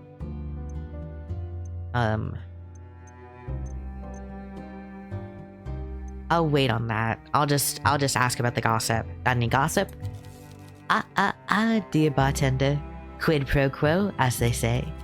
I visit your lovely establishment to enjoy a drink, not to hand out some of my best gossip for free. Let's make it worth your while first, then. I should return back home. If I don't get my beauty sleep, the Maverick will go bankrupt. Ta-ta! Okay, let's talk to you. I'll make notes. So, Catalina's death. Those are all the facts I have, I'm afraid. Interestingly, Miss Dragos was on my radar for a case last year as well. It's a shame circumstances like these are what brought us together once again. Do you think there could be a connection? I admit there are superficial similarities between the two victims, but I highly doubt they are related. Aside from the obvious fact, there's foul play involved in both cases, that is. Let's focus on the task at hand. Okay. Tell me about the threatening letter.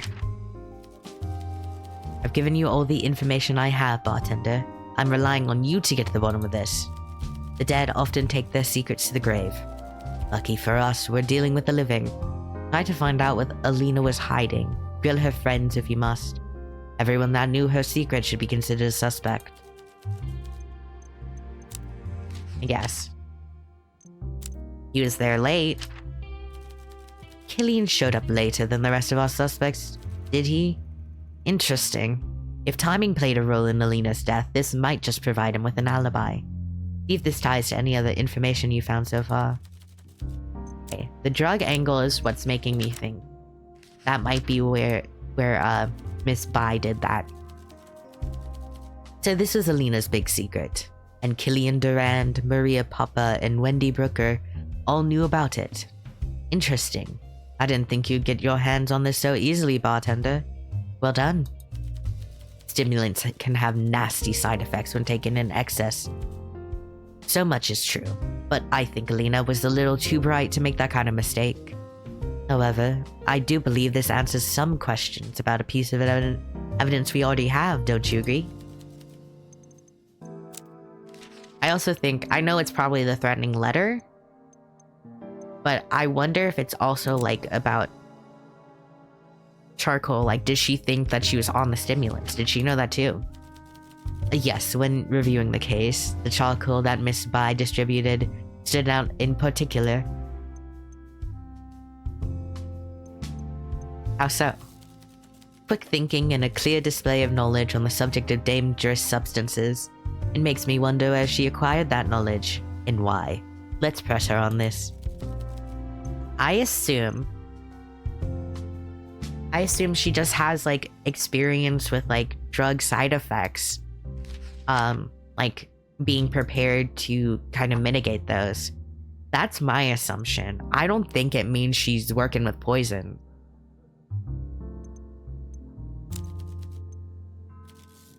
I think it seems like most reasonable that she saw this side effect. Cat again. Cat's back. Oh, welcome home, bartender. You will now return to your apartment at the end of each workday. Blue board. A day. Hey, cat. Nice purring. Oh my gosh. We are a mess. Mess on the floor. I'm not much better.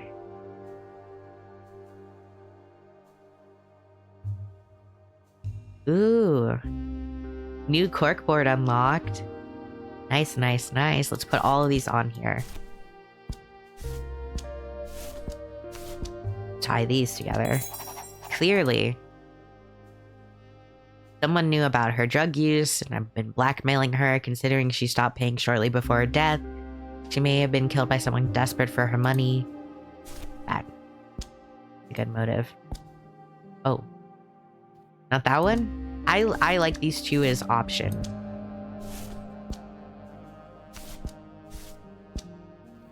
Lena's death or her secret is not the case. Someone still could have overdosed her.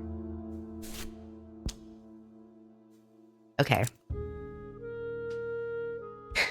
I have to go use the bathroom. I will be back in a second. Or... Yeah, I will be back in a second. I want to do another case before we end this recording.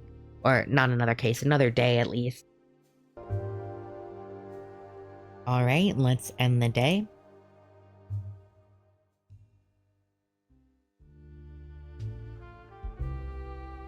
Right. You! No! No! Oh. This is fucked up. This is fucked up. A rough-looking man with a scar on his face approaches the bar. As he's closing in, he scans the room as if searching for someone. What can I get you? Information. Did a cop or detective type fellow visit this place recently?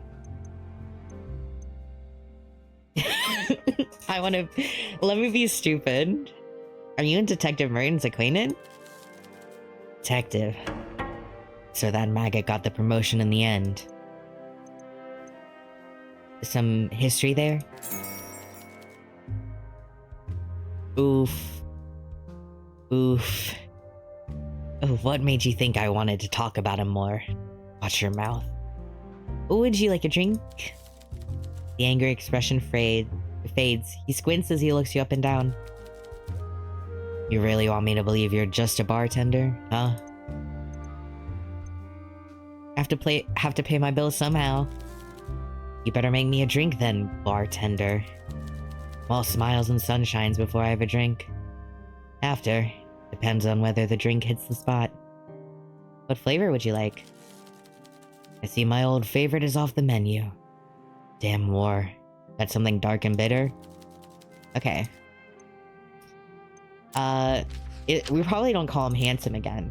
Well, we still call him handsome. I guess. This is universally true. This is universal truth. But in this case, I don't think this bartender is very interested in him. This bartender is no thoughts, head empty. I live. See if we can ease the tension here. What you feeling tension for? You ain't done nothing wrong to me, as far as I know. I mean, something bitter. Is there more with coffee?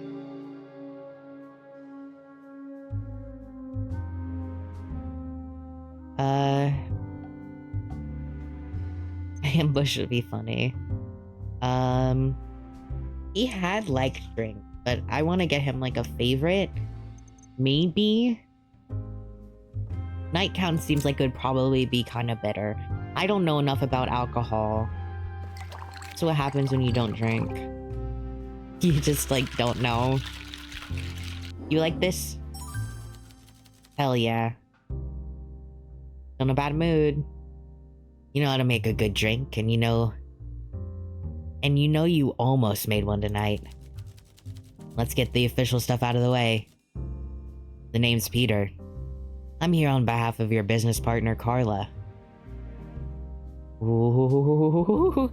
Ooh. Ooh. Ooh. Okay. Okay. Okay. Whoa, we're in debt. Are we? We're not. We're not Clara, right? We're probably not Clara. But we are someone.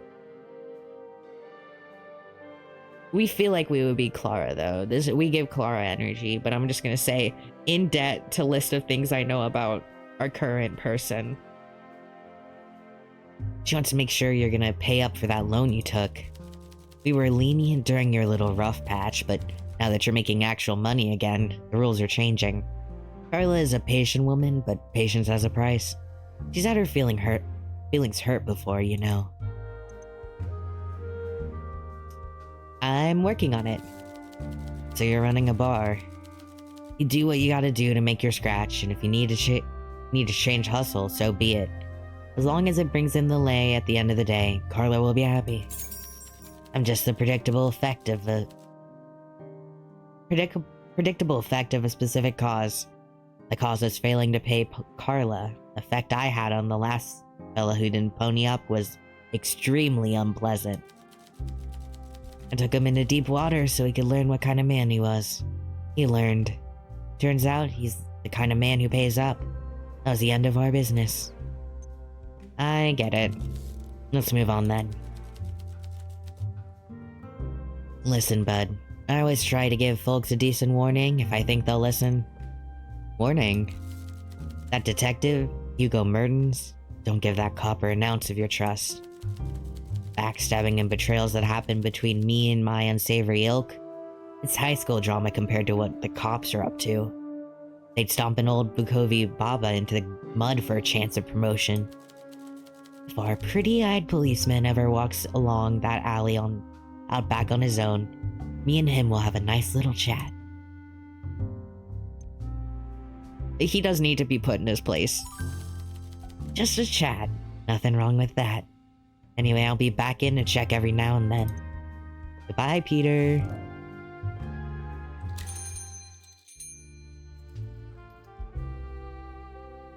Oh, I love the design. See, this is like such a good fit. She looks so cute. I love that jacket. That jacket is incredible. It's like a very, like, grandma core jacket. Do they have clues? I'm gonna ask you, hey, do you know this guy? And just like, oh, hey, this guy wants to beat you up. You go, hey, this guy wants to beat you up. No, I can't tell him. That would be so funny, though. I really want there to be a situation where I can do that. Like, it would make me very happy. Let's talk to you. An old woman puffs as she clambers up on the stool awkwardly. She hums gently as she adjusts her clothes and gets comfy. Good evening. Good evening, what brings you here? A curiosity. And I could use a drink. Mr. Fleur mentioned this place. The nightcap, the bar below my bookshop. Yes, he converted the space. Vincent is a jolly fellow when he's in a good mood, which is most of the time. And now about that drink. What can I get you? Can you make me something fruity? Perhaps with citrus? She's so gorgeous. Gorgeous design. Is she married? I'm checking my hand. I think she's married. You gently place the glass on the counter. One cocktail coming up. Thank you kindly, dear. Something with citrus. Orange Daisy seems like the good one. I think that might be her favorite. And I don't think I want to get her drunk right now. I don't really care about that. I think it's fine. I mean, look at you. You look like an Orange Daisy. Like, her outfit is incredible. Oh, I forgot I can skip these. I just love them. A perfection. You mix drinks like I brew tea. With patience and care and with your heart. In Kwasha, I'm pretty sure I pronounced that right. Kwasha, my family has a long history. Among 5 generations of brewing and serving fine teas. Mixing and serving drinks of any type is an art and a craft. I should introduce myself properly. I'm Fang Bai, but you can call me Miss Bai. How's your day, Miss Bai? Clouds followed me, bartender, even when the sun shone. My shop is closed, and I don't know when we can open again.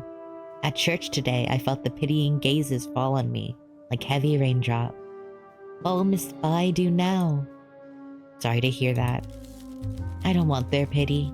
I just want to serve them tea and share in their conversation. I do not care for being the subject of gossip. I'm sure you've heard it by now.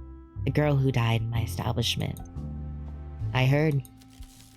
A very sad thing. Anyway, thank you for the drink, bartender. I'll go mingle. Farewell. See, now they're fucking me over with this. Hello, good to see you. Likewise, Miss Bai. So what do you recommend today? What sort of drinks do you like? I tend to like drinks that are fruity. Perhaps something with citrus if you have it. Okay. Bang. Bye. Citrus. Fruit.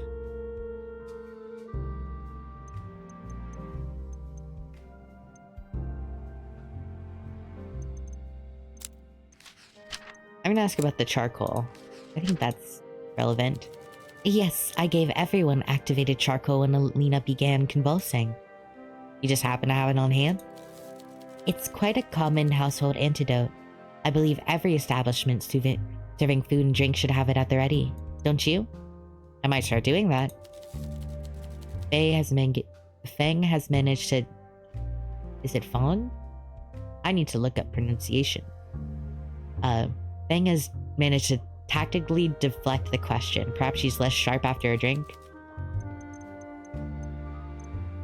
Yeah.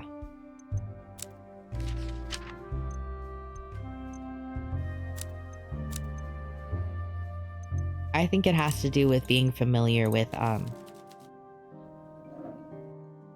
you know, and maybe in some part, like she was a nurse or something.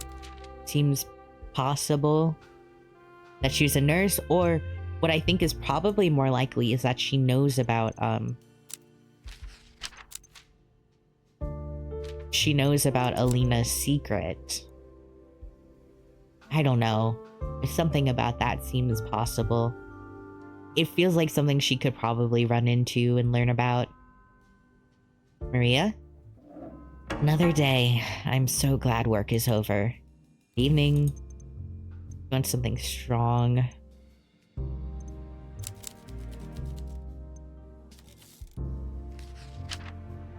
I think I wrote that down. I didn't write that down. She liked the wake-up call. 4 is Pirate's Joy. I need her to be kinda drunk. She's already in a bad mood, so who cares? Okay, she likes it. She's not gonna be in a good mood. Oh, that's difficult.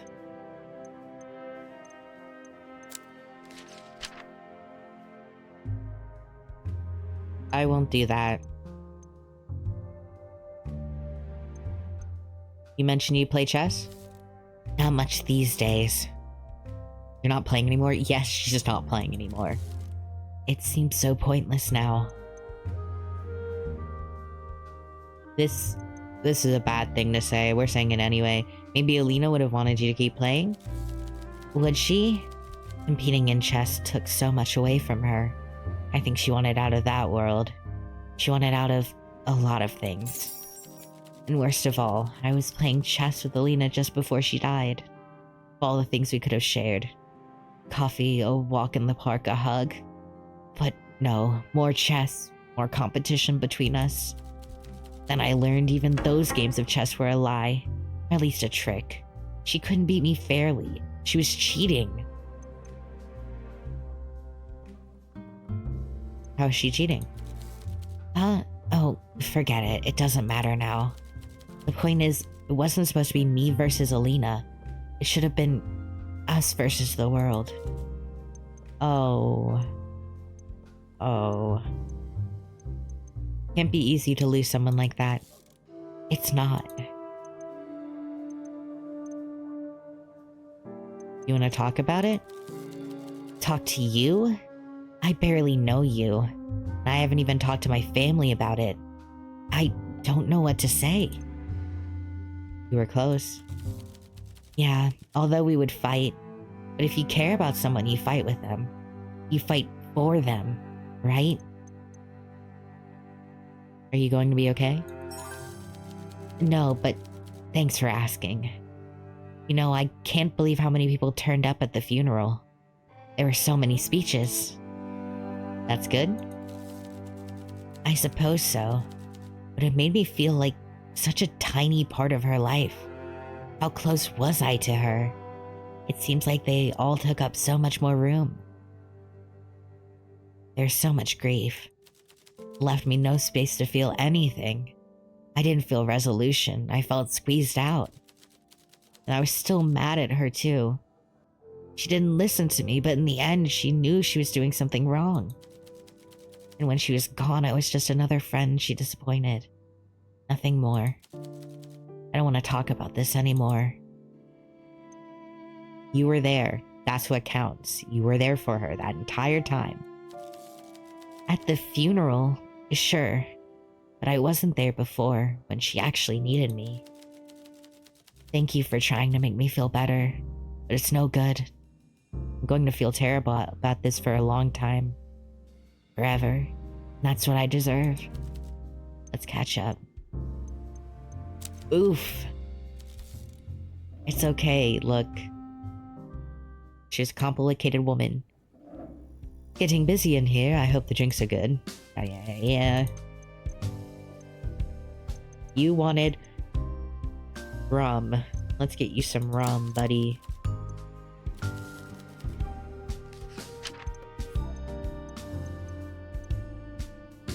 We need some rum for you. That won't knock you out. I think the ambush. So I'll do the Liberty. Full of white rum, dark rum, coffee, liqueur. Coconut cream, ice cubes. This seems like something for you. You're kind of like a little lad who needs his berries and cream. You like this? Okay, he likes it. He doesn't love it.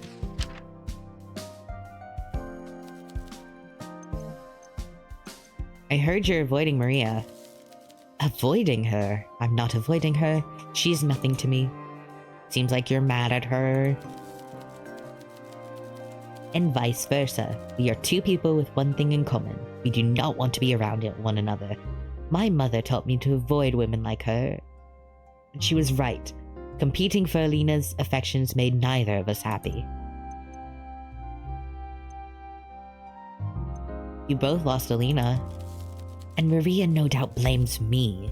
I could offer her no consolation, and what could she offer me? Chess lessons, condescension, not condensation. She can offer me the water cycle. Condescension? No thank you. She's just upset. Yes, I know that. Well, what else shall we discuss? Tell me about your family. If I had a good family situation, do you think I would be here? If home was welcoming, I'd be there instead of here. Let's change the subject. Perhaps something strong then.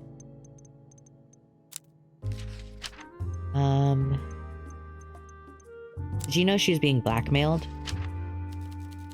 Someone who knew about the pills, but I told everyone. Is this all my fault? No. No, it's not. I want to ask about the... Hugo, my be-hated. Hugo, my worstie. Hugo. Hey. This. The blackmailer could have simply leaked Alina's secret, but opted for murder instead. They knew Alina was clever enough to figure out their identity, and perhaps they feared the tables would have turned on them. Find out if any of the people that knew her secret were desperate for money. That must be the answer.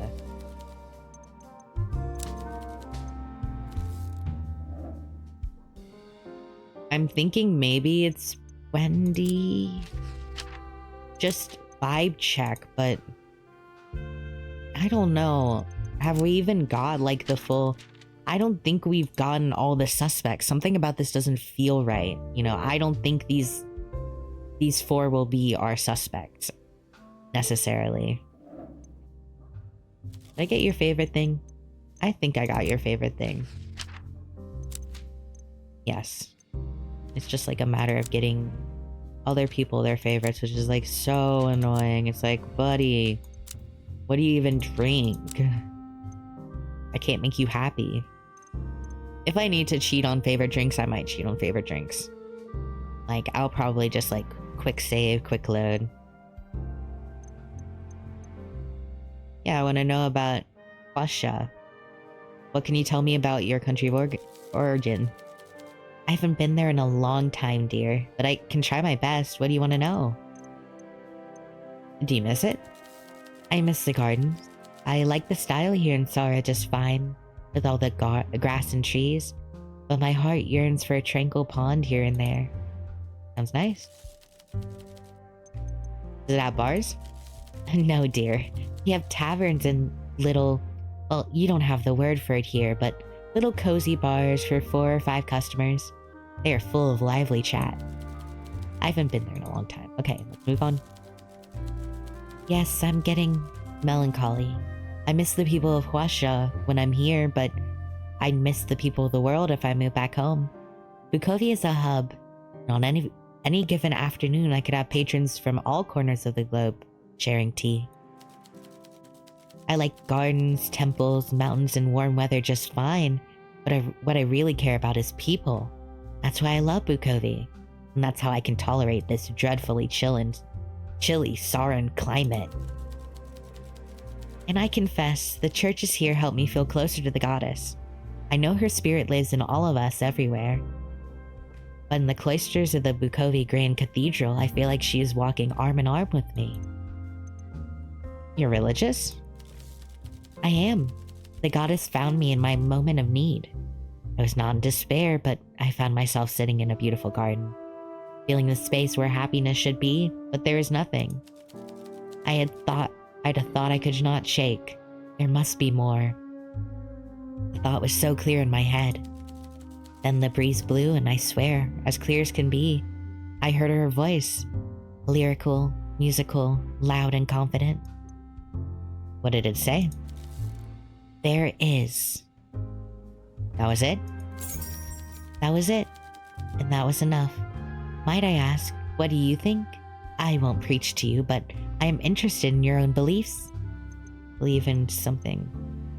Aw, I believe in beautiful gardens. That's enough for me. When you put it like that, I understand you a little better. Thank you for sharing, dear. I love you. You're so nice.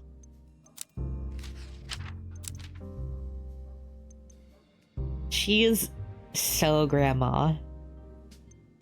Gosh, I love you so much.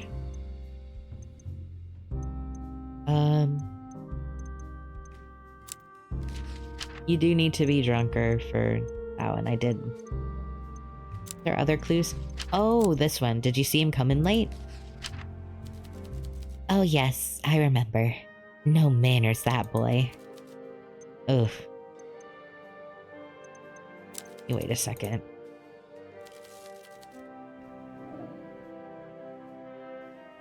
Can I get much out of you? How are things? It seems good. I really need some time off work to, I don't know, figure out what I do next. But I can't afford it. If there is ever a way for me to escape the tailor shop life, well, that path is closed off now. Really? I don't want to talk about it. Let's catch up. Okay. Seems like she's being blackmailed. You see Maria's jaw clench. For an instant, she simply glowers at you in silence, weighing her words carefully. Okay. Stay out of her. I know. I know she hates me.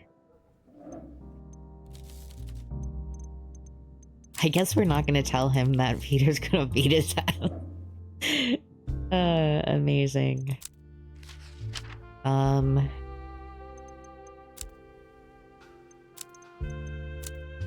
Clues.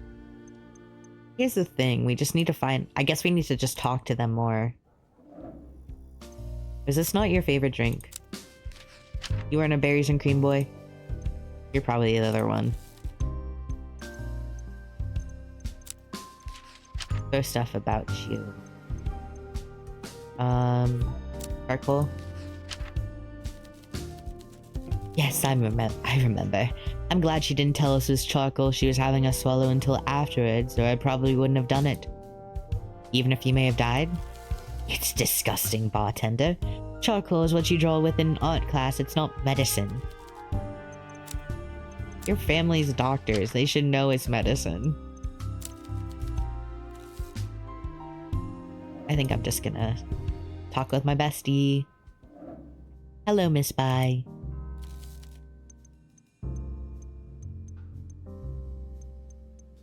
What? Can you tell me anything about... Oh, can you tell me anything about Alina? Must you bother an old, tired woman?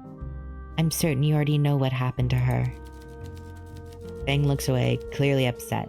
For a moment, you wonder if she'll confide in you, but then she steels herself. You'll need to let her guard down first. I'm not comfortable talking about it any further. I hope you understand. Alright? Oh, is that the time? I'm off home. Take care. You need to like me more. You don't like me more. Tell me about her death. Why are you asking me about this? If you've been reading the papers, you should understand as much about it as I do about what happened. Which isn't much, admittedly. My mother expecting me back, okay? Flop day, I flopped. Hey, Hugo, I flopped. Can you tell me what they like to drink? Hugo's here because he can't talk to people. That's why he needed me. He's like, I don't know you like that. I don't think we got anything new. I just put that back. I feel like... Yeah, there's nothing to do here. But I think we'll stop it here and we'll do more next time. I think... See, I think we need... he likes coffee, so he wouldn't probably go to a tea house, would he? I need to ask more about Wendy. I need to just finish out their conversation. And I think that will offer us a lot. Save. But we will do that next episode. Right now, we're really just getting to know these people again and figure out kind of like their favorite drinks and stuff. I think, just because I really need it to work out, I'm gonna probably, I'm gonna do a little cheating. I'm gonna do some save scumming, with the drinks, just so I know which drinks they like. Because we do have less time.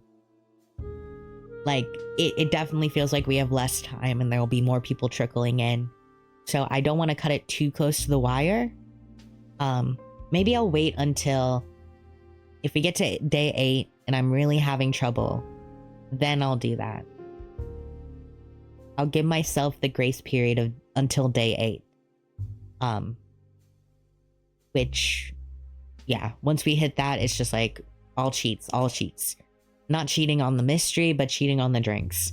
Because I need to make sure I can actually, like, effectively get info from them.